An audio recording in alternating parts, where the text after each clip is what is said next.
In some ways, the physical layer of our network stack model is the most complex of all. Its main focus is on moving ones and zeros from one end of a link to the next. But very complicated mathematics, physics, and electrical engineering principles are at play to transmit huge volumes of data across tiny wires at incredible speeds. Luckily for us, most of that falls within a different realm. What you, an aspiring IT support specialist, needs to know about the physical layer is much more approachable.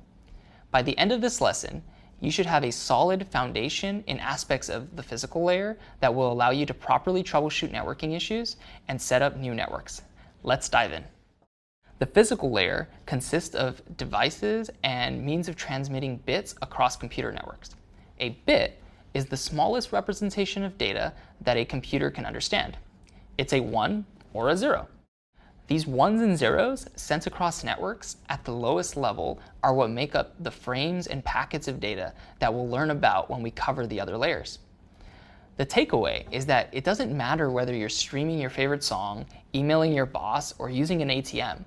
What you're really doing is sending ones and zeros across the physical layer of the many different networks between you and the server you're interacting with.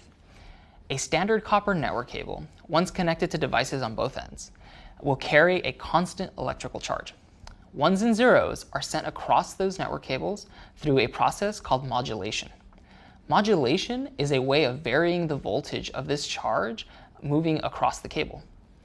When used for computer networks, this kind of modulation is more specifically known as line coding.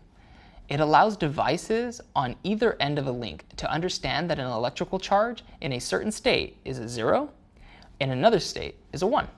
Through this seemingly simple technique, modern networks are capable of moving 10 billion ones and zeros across a single network cable every second.